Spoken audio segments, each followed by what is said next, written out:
¿A cuántos les gusta la idea de ser siempre victoriosos?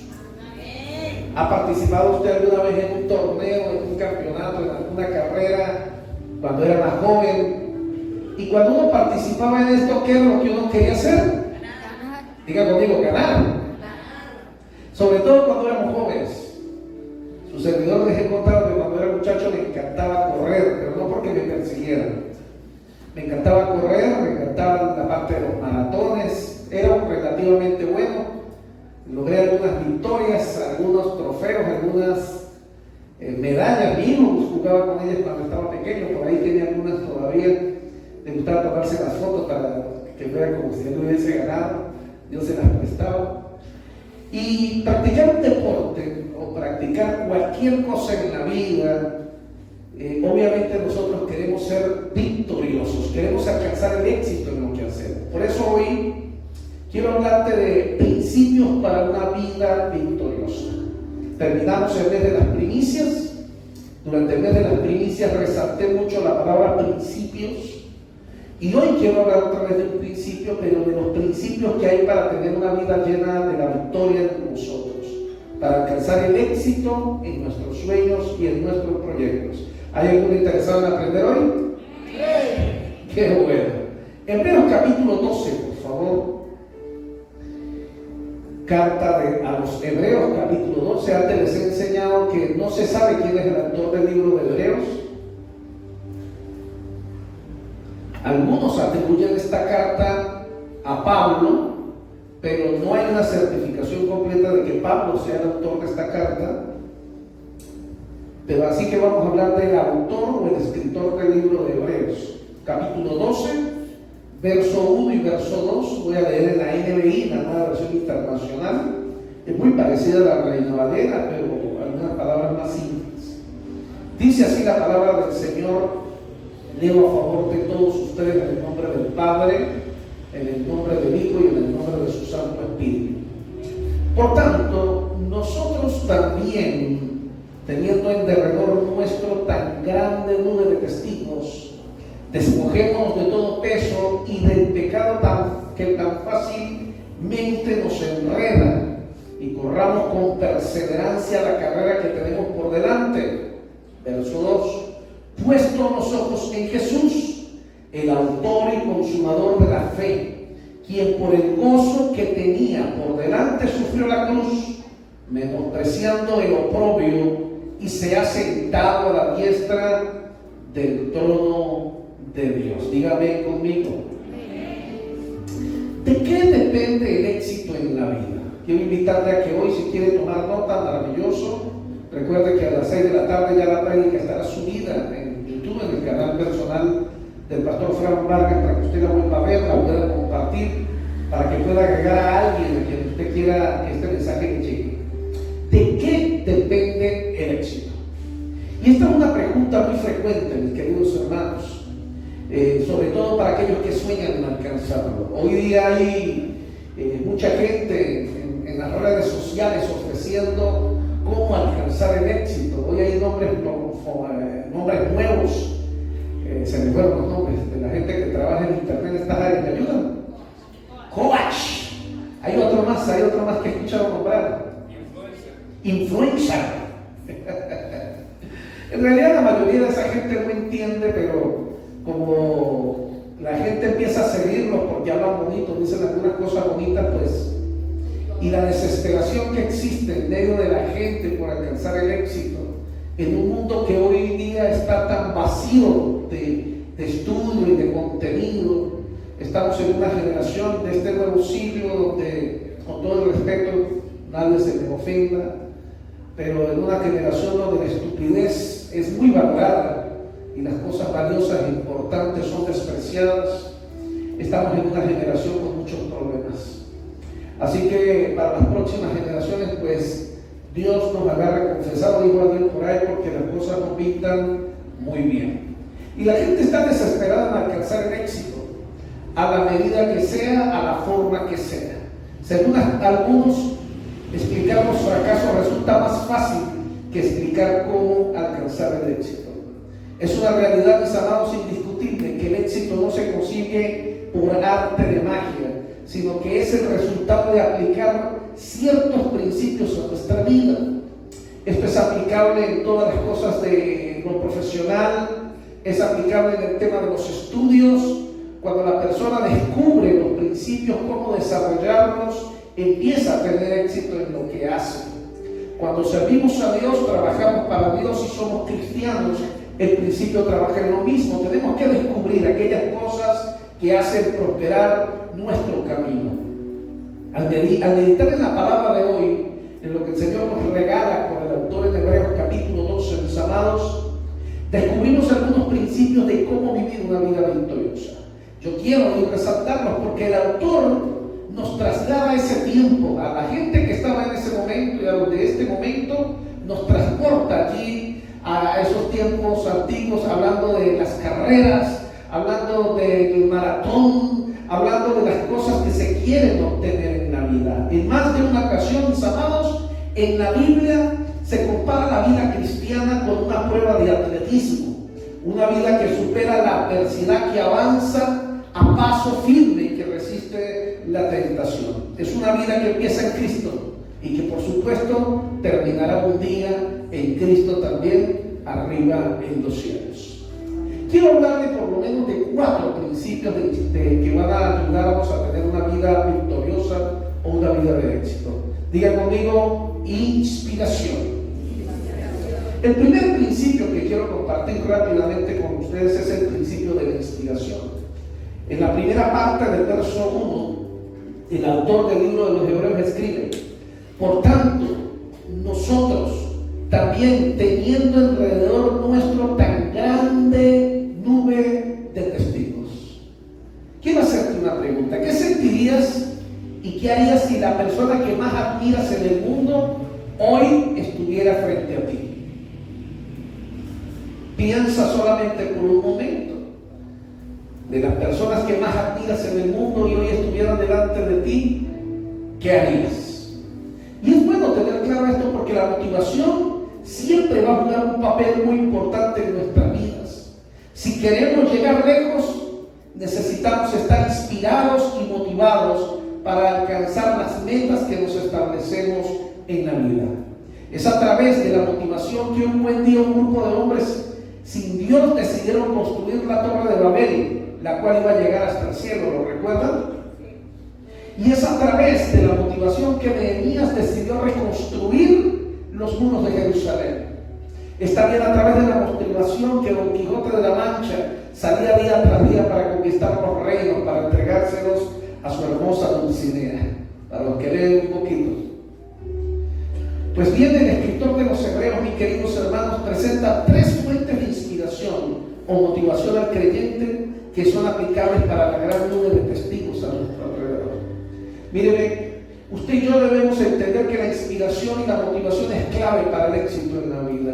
Necesitamos sentirnos inspirados. Cuando un hombre o una mujer pierde la inspiración, pierde también las ganas de seguir hacia adelante, pierde las ganas de seguir luchando. Por eso, en internet, en las redes sociales, en especial en Instagram, hay tanta gente desesperada buscando quien les dé una palabra de motivación, quien les dé una palabra de ánimo.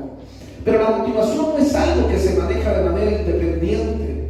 El ser humano alejado de Dios lo único que busca es una palabra que le anime en sus proyectos. Y aunque la motivación es importante y la inspiración es importante, debemos entender que tampoco no es todo. Es solamente uno de 4 principios que vamos a aprender hoy. Pero sí es verdad, necesitamos aprender a estar rodeados de personas que nos inspiren. Oiga esto. Las personas que nos rodean, las personas con las que nos pasamos el tiempo, influyen mucho en el éxito de lo que vamos a lograr en la vida o en el fracaso de lo que vamos a lograr. Escúchenme los más jóvenes. Cuando uno está joven, uno no presta mucha atención cuando papá y mamá le dice a uno: ese muchacho no te conviene, esa muchacha no te conviene, ese amiguito no te conviene. ¿Hay alguien que está de acuerdo conmigo? Sí. ¿Verdad que usted se dio cuenta que cuando creció papá y mamá tenían razón? 9 de 10 veces los viejos tuvieron razón. Tenían un ojo para ver a la gente mala, diciéndole, ese no te conviene. Ahora, la realidad es que nosotros aprendemos a conocer a la gente no porque queramos, sino por experiencia. Cuando los padres hablamos a nuestros hijos, hablamos en base a nuestra experiencia, porque también en la vida hemos sido defraudados. Pero todo lo contrario a esto es que nosotros necesitamos estar rodeados de gente que nos inspire, rodeados de personas que nos animen a seguir adelante, que hablen nuestro mismo idioma o que nos inspiren a hablar el idioma de ellos para ir hacia adelante. Yo no puedo pretender que me vaya bien en la vida cuando me lo paso rodeado de gente que lo único que habla es de fracaso, de ruina, o que me acompañan en los vicios o en los malos hábitos que yo tengo. Si tengo malos hábitos, si tengo vicios, tengo que alejarme de la gente que practica esas cosas. Y más bien todo lo contrario, debería rodearme de personas que sean fuertes en esa área para que me inspiren a mí a abandonar aquello que yo necesito abandonar. ¿Alguien puede decir amén? Tener malos hábitos, tener vicios en este mundo puede parecer lo más normal, pero en Cristo Jesús nuestra vida debería estar basada en que tengamos una vida de santidad y en una vida de inspiración para nuestro Dios. Rodeémonos de personas que nos inspiren a hacer lo correcto. Coloquemos nuestros ojos alrededor de personas que nos motiven a tener un mejor matrimonio, que nos motiven a ser mejores padres, que nos motiven a ser mejores profesionales, mejores estudiantes. Miren, todavía recuerdo cuando en la juventud siempre los padres le dicen, ¿por qué no se junta con aquel que saca siempre 20? Cuando uno es medio flojo para el estudio. Yo no sé ustedes, yo fui un poco flojo para el estudio, por ser mochichero, no era muy aplicadito. Cuando conocí a Cristo, gracias a Dios, mucho de mi vida cambió. Pero antes de eso era muy mochichero. Y uno le decía, pero júntese con la gente que estudia, y uno se juntaba con más malos que uno. Está bien, eso fue en la juventud, pero ya tú has madurado, ya has crecido, eres adulto. Por favor, aprende a conectarte con gente que vale la pena. Pasa tiempo con gente que te inspire a buscar de Dios e ir hacia las cosas buenas de la vida. ¿Alguien puede decir amén? Denle un aplauso al Señor.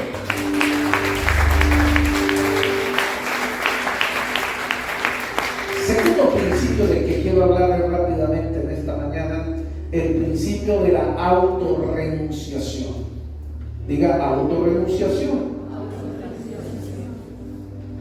Verso 1, en la siguiente parte hay una frase cortica que dice, despojémonos de todo peso, o despojémonos del lastre que nos estorba, dice otra versión. En ocasiones, mis amados, la vida cristiana se vuelve pesada. En ocasiones ser cristiano se vuelve difícil, porque llevamos un sobrepeso sobre nuestros hombros. Si es nuestro anhelo llegar lejos y terminar satisfactoriamente nuestra competencia, esa carrera que estamos viviendo que se llama la vida cristiana, es menester dejar a un lado aquello que está de más, lo que nos impide avanzar, lo que nos estorba, aquello que mina y nos roba nuestras fuerzas. Óyeme, el peso representa cualquier cosa que impida la fidelidad a Dios, así como el progreso espiritual, y pueden ser malos hábitos, placeres o excesos en la vida. Yo tengo que aprender, mi querido hermano, en este segundo consejo, si usted quiere que le vaya bien en la vida, a que tiene que aprender a renunciar. Usted mismo debe renunciar, por eso se llama autorrenunciación, a todo eso que te estorba, y tú tienes que aprender a identificar todo aquello que te está estorbando en tu crecimiento espiritual. La primera parte es la inspiración. Aléjate de todos aquellos que te alejen de Dios y acércate a aquellos que te inspiren a buscar de Dios. Pero en la segunda, tú tienes que identificar los vicios, los malos hábitos que hay en tu vida, los placeres que te están apartando de Dios, y de manera voluntaria tú tienes que buscar en Dios la renuncia hacia estas cosas. Recordemos, por ejemplo, el caso de Noé. Mire, Noé se despojó del peso de la duda cuando creyó en Dios, en las palabras que le dijo que le construyera un arca antes de que hasta ese día no había llovido. Eso es una historia interesante. La gente lo trató de loco, no conocían qué era la lluvia. Es bueno que usted recuerde que hasta este momento, en el tiempo de Noé, nunca había llovido sobre la tierra. Por eso cuando Dios le dijo a Noé, construye un arca porque viene un diluvio, él no entendía qué era la palabra diluvio, y nadie en la tierra entendía qué era un diluvio, y por eso se rieron. Pero él se despojó de la duda, obedeció a Dios y vio un milagro sobrenatural. Si habláramos de Abraham, ¿de qué se despojó Abraham? Abraham se despojó del materialismo al salir de su tierra y de la parentela, creyendo que Dios le haría de él una nación grande y poderosa. Aunque era estéril, Dios lo iba a hacer alguien grande. Abraham, mi querido hermano, nació en una familia de dinero, en una familia rica, en un mundo rico para su momento, pero él tenía en su corazón una necesidad y un hambre inmensa, y Dios la descubrió y Dios le habló, y lo que Dios le dijo fue: salte de tu familia, salte de tu parentela y vete al desierto, porque allá en el desierto yo te voy a bendecir, te voy a hacer un hombre rico y te voy a dar una descendencia que no va a poder ser contada como las arenas del mar. Él se tuvo que despojar de su materialismo, él se tuvo que despojar de su deseo de tener dinero, de heredar buenas cosas para poder heredar el sueño de Dios. Si habláramos, por ejemplo, de José, mire, José es un personaje increíble en la Biblia, y José se despojó de la amargura. Si alguien en la Biblia, mi querido hermano, tenía razones para vivir amargado, ese se llamaba José. Mire, José lo traicionaron sus hermanos, lo envidiaban y lo vendieron como un bendito esclavo por 4 noches. José lo mandaron lo llevaron como esclavo a una casa, se portó bien, hizo prosperar la casa, y la bendita vieja de la casa se enamoró de él, trató de violarlo, y él le tocó salir corriendo y lo metieron en la cárcel como si fuera un violador, siendo un hombre inocente que luchó por mantenerse íntegro para su Dios. Y estando en la cárcel, los sueños se los tradujo al panadero y al copero, y les dijo tal cosa, y el desierto se cumple, voy a volver por ti muy pronto. Y el bendito copero se olvidó de José, y José pasó un tiempo en la cárcel allí, olvidado del copero, hasta que un día, ya el bendito, cuando le da la gana, se acordó de la promesa que le habían hecho. Si alguien tenía razones para vivir una vida amargada, ese era José. Yo no sé usted qué tanto se queja usted, pero José sí tuvo razones para vivir amargado. Pero ¿sabe algo? José se despojó de la amargura, y cuando se despojó de la amargura, entonces se convirtió en el hombre que Dios necesitaba para salvar a su familia, y lo convirtió en el rey que necesitaba ser. Si por ejemplo habláramos de Moisés, Moisés era el hombre que tenía las 1000 excusas para no obedecer a Dios. Era temeroso, era miedoso, tenía tanto temor y miedo dentro de su corazón que conseguía cualquier razón cuando Dios le dijo: vaya mismo, haga lo que no, Señor, yo no sé hablar, y yo no sé qué. Pero Abraham tuvo que despojarse, mi querido hermano, de las excusas. Renunció a las excusas, y cuando él se despojó de las excusas, se convirtió en el hombre que Dios anhelaba, y se convirtió en el libertador de su nación. Estos son solo algunos de los nombres o de los hombres que decidieron renunciar al sobrepeso que estaba en su vida. Óyeme bien, nunca vas a llegar a ningún lugar en la vida mientras lleves sobre tus hombros pesos como estos, sobrepeso en la vida. Cuando era corredor, recuerdo que uno usaba unos chores corticos y de tela finitica, tratando de bajar el peso posible. Las botas de un material especial, una goma espuma livianita de tela suave, que uno pudiera mover los pies frescos, una franelilla. Y si ustedes pueden analizar los que son corredores, no usan nada, no corren desnudos porque no los permiten, pero porque no quieren que nada les estorbe en el peso. Ahora usted se imagina a alguien corriendo una maratón en blue jean y con los zapatos del domingo de la iglesia, de seguro no llegaría muy lejos. Pero ¿sabe algo? A veces la vida de muchos cristianos están corriendo la vida cristiana, no es la vida cristiana así. La están corriendo en blue jean, la están corriendo con tacones, y están sufriendo porque están cargando sobre sus hombros mucho peso que les estorba para llegar a alcanzar lo que Dios les ha prometido. Hoy te invito al segundo principio: renuncia voluntariamente a esas cosas, entrégaselas a Dios. Por eso el Señor nos dice: si alguno está trabajado, cargado, ven a mí, que yo le haré descansar. Y ese yo le haré descansar también significa: yo le liberaré de toda carga. Por eso el Señor dice: venga, lleve mi yugo, que ligera es mi carga, más ligera que la tuya. Tercer principio, diga conmigo: integridad.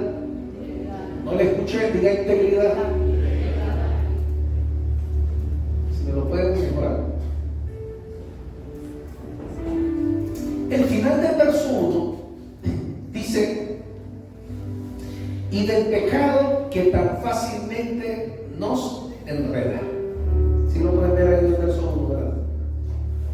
Miren, mis hermanos, el autor de Hebreo describe de manera magistral la función del pecado.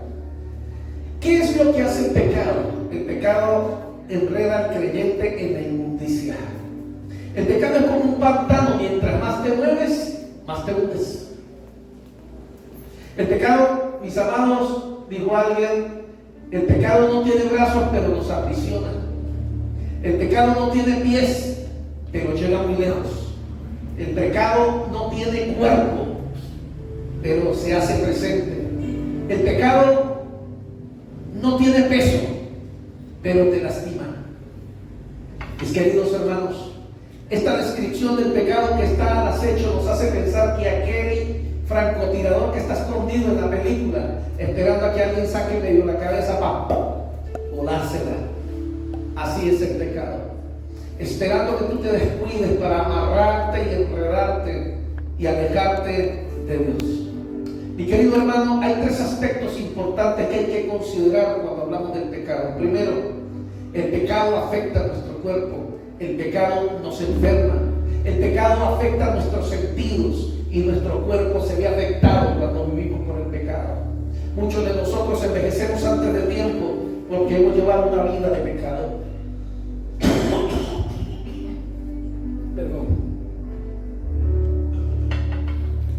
Perdón, estoy inspirado y se me olvidó. Estamos todavía en recuperación. Gracias, necesito llevar tiempo. Lo primero que hace el pecado en la vida del ser humano es destruir el cuerpo. Destruye la mente, mata neuronas. El pecado desde muchas maneras nos envejece. Hay algunos que tenemos canas y las canas son naturales y nos hacen ver bien. Pero hay otros que las canas les salieron antes de tiempo por algunos problemas que están viviendo o que no han logrado superar.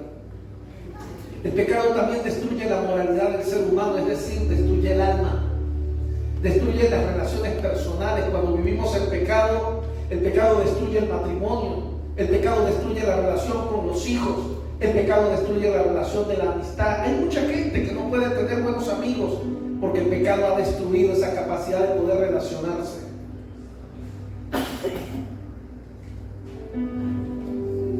Pero lo peor que hace el pecado es que destruye el espíritu. El pecado nos separa de Dios para siempre. Es cierto que vivimos en un mundo que está inmerso en el pecado, mis amados. En donde quiera se habla de pecado, se publica el pecado.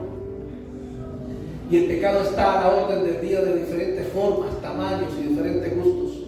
Y es fácil ser seducido por el pecado. Sin embargo, cuando nuestra vida está comprometida a Cristo, no podemos darnos el lujo de detenernos en el pecado. Si algún ha pecado, venga a mí, dice el Señor. Confiesa tu pecado y el abogado te defenderá. Jesucristo el justo te hará libre de todo pecado. La escritura describe, por ejemplo, a Daniel y sus 3 amigos como unos fuera de serie, unos personajes únicos y especiales.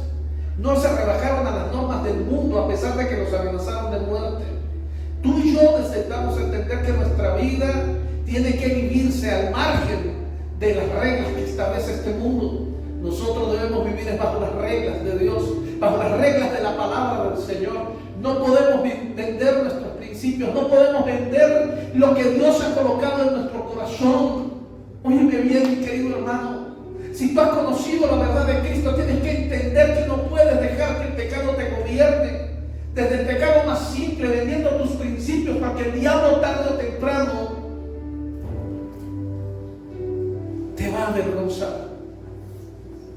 Hay un dicho que dice bien paga el diablo al el que bien le sirve. Bien paga el diablo al que bien le sirve.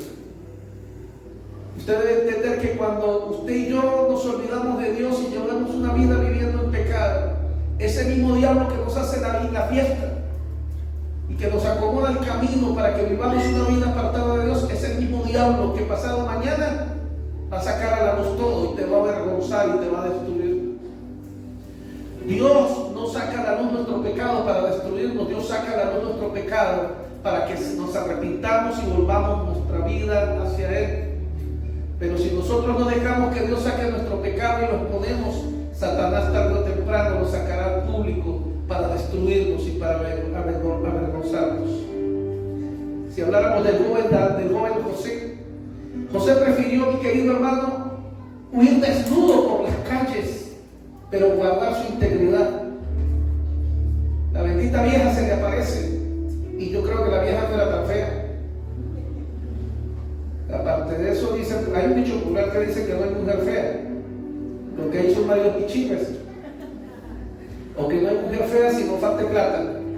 Estamos hablando de una mujer que su marido era muy rico. Quiere decir que la plata no le faltaba. Así que de seguro era muy atractiva, aunque fuera viejo el diablo. Aunque fuera una joven de la tercera edad. Así que José se enfrentó a esta situación.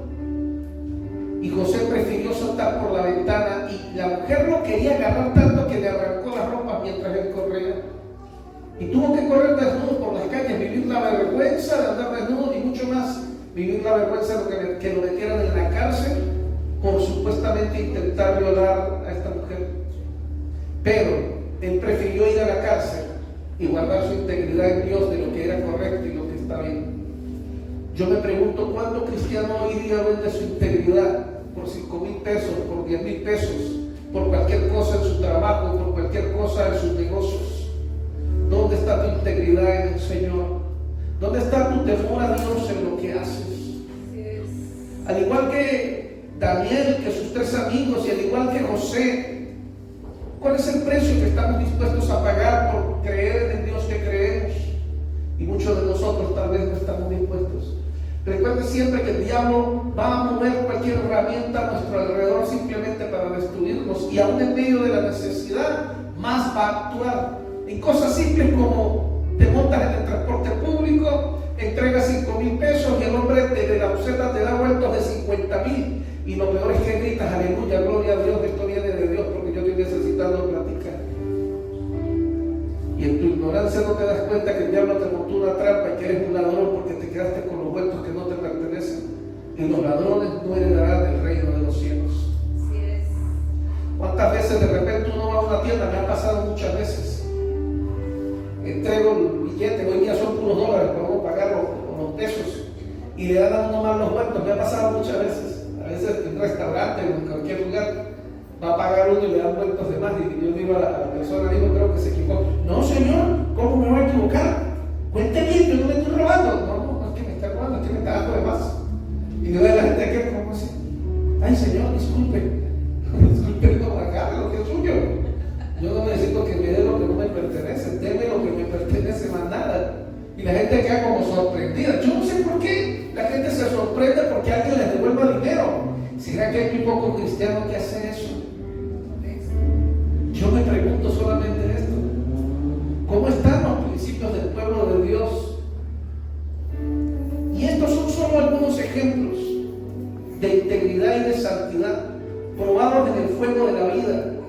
Sus valores éticos, los valores morales, los valores espirituales. Por ejemplo, estos hombres que leíamos permanecieron firmes en medio de la tormenta. El escritor de los Hebreos, mis queridos hermanos, advierte que el pecado está siempre listo para entrar en escena y para destruir tu vida. Entonces sería bueno estar conscientes de lo que decimos, cómo vivimos, y me atrevo a pensar aún de lo que pensamos y todo lo que pasa por nuestra mente. Amados míos, para vivir una vida victoriosa es menester vivir en santidad y en integridad, guardándonos sin mancha en un mundo que constantemente nos bombardea con las tintas negras del pecado. Cuarto y último principio, por favor. Diga conmigo: perseverancia. El último pedacito del verso 1 y el comienzo del verso 2 dice: y corramos con perseverancia la carrera que tenemos por delante, puestos los ojos en Jesús, el autor y consumador de la fe. Mis queridos y amados hermanos, la vida cristiana no es una carrera de 100 metros, es un gran maratón, largo y arduo para llegar al cielo. ¿Me está escuchando eso? Mucha gente arranca la vida cristiana como si fuera una carrera de 100 metros. Hoy arranca, quiero saber de esto, cuénteme de aquello. Dígame, ¿cuántas veces no me ha pasado gente recién convertida y lo llaman a uno pastor? Hábleme de la gran Babilonia, hábleme de los 4 caballos del Apocalipsis, hábleme de... Y yo con todo el respeto lo digo, ¿a usted qué le importan los 4 caballos del Apocalipsis? ¿A usted qué le importa el rapto y todo ese tipo de cosas? Todo eso, hay tiempo para eso. A usted lo que ahorita le importa es dejar de vivir vida de pecado y empezar a buscar de Dios. A usted lo que le importa es conocer a Jesús, el autor y consumador de tu fe. Cuando alguien está comenzando en los caminos del Señor, lo que necesita aprender es de Jesús, porque Jesús es nuestro ejemplo de vida. Y que yo pueda aprender a vivir una vida como mi amado Jesús, bajo sus principios, es lo que va a fortalecer mi fe como cristiano. Ya habrá tiempo para estudiar los secretos de la Biblia. Ya habrá tiempo para ir al instituto bíblico, al seminario bíblico. Ya habrá tiempo para que tú entres a clase con el pastor en unos niveles superiores para aprender temas como estos. Pero hay gente que quiere meterse unas carabotas con patitas de cochino más. Y todavía no han probado ni la leche teta, ni teta han probado. ¿Cómo, pastor? No tienen ni dientes para masticar carne. Tú y yo debemos entender que hay un nivel para cada cosa. Y qué triste, a mí me da mucha tristeza cuando me encuentro con cristianos que quieren saber o creen saber mucho de la Biblia y ni siquiera conocen los principios básicos para ser un buen cristiano. Y discuten a veces con uno y uno simplemente sabe que la palabra de Dios no es para discutir. Pero algo sí dice la Biblia. La palabra de Dios dice, escúchenme aquí todos, por sus frutos los conoceréis. Muéstrame los frutos de alguien y te mostraré si esa persona realmente entiende los principios de Dios. En las calles, en el mundo, en todos lados, hay muchos evangélicos que el diablo ha logrado engañar. Viven arruinados, quebrados, atrapados en los vicios, atrapados en las drogas, atrapados en 1000 problemas. Pero ellos juran que saben de Biblia y conocen la Biblia y se atreven a ponerse a discutir con otros de la palabra de Dios. Y el diablo lo único que los tiene es engañados y atrapados en medio de su orgullo. Y querido hermano, el cuarto principio, que es el principio de la perseverancia, consiste en que tú tienes que entender que la vida como cristiano no es una carrera de 100 metros, es un maratón. ¿Sabe cuánto dura la carrera de 100 metros en las Olimpiadas? ¿Alguien aquí tiene una idea?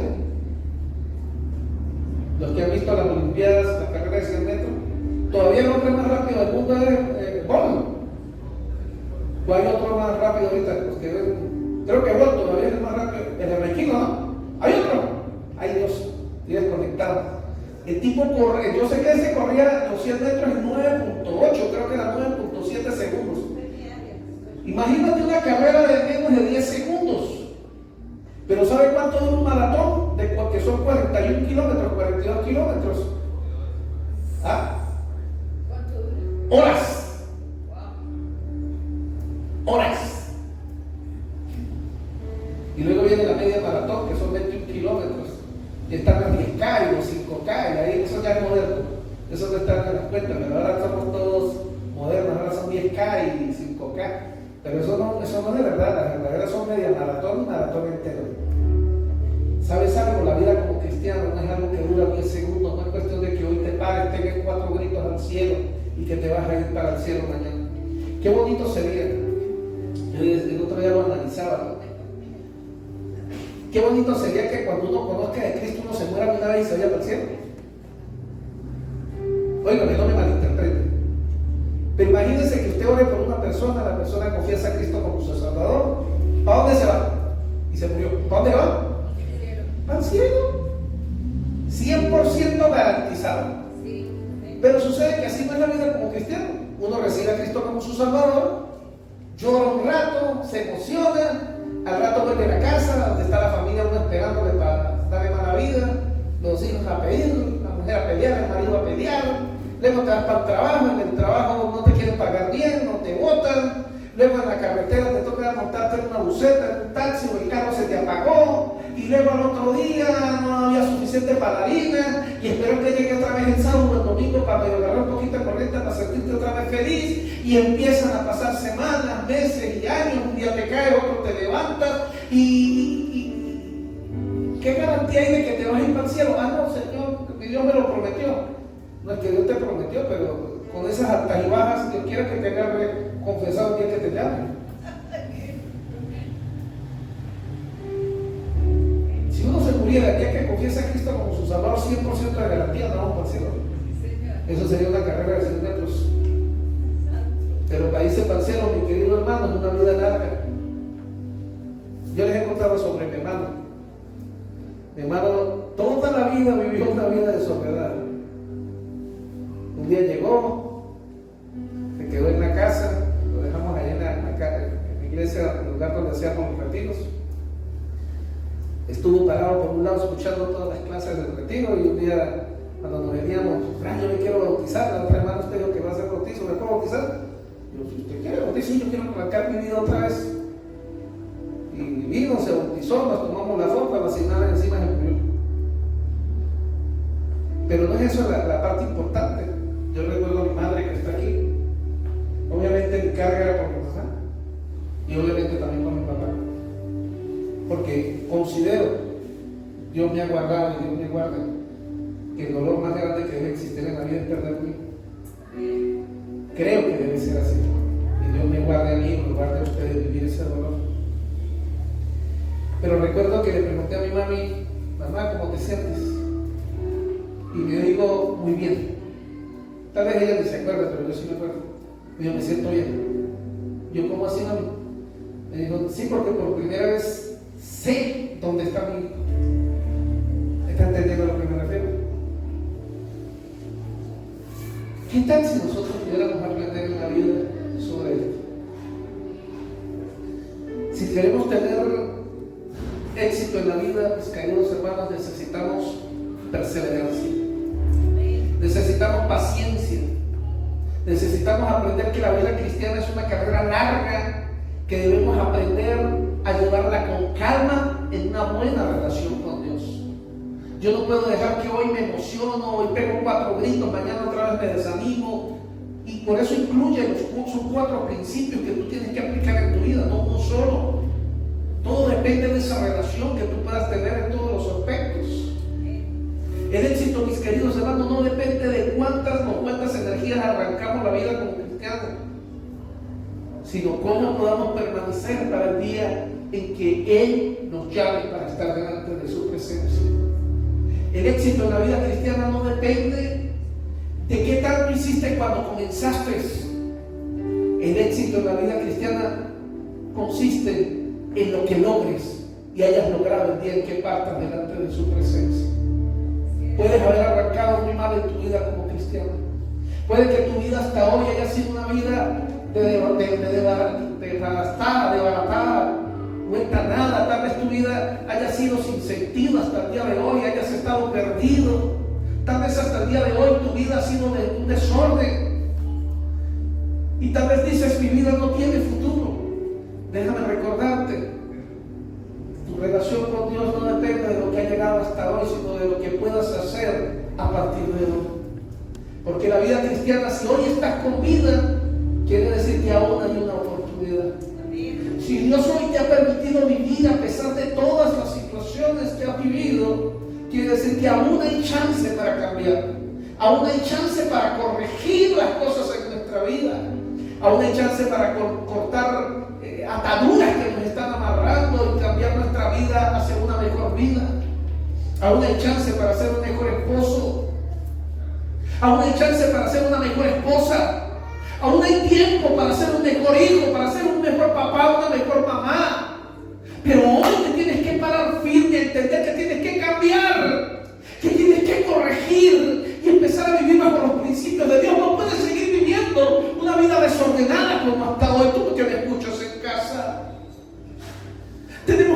aprender a vivir bajo los principios de Dios. Y entonces su bendición estará con nosotros.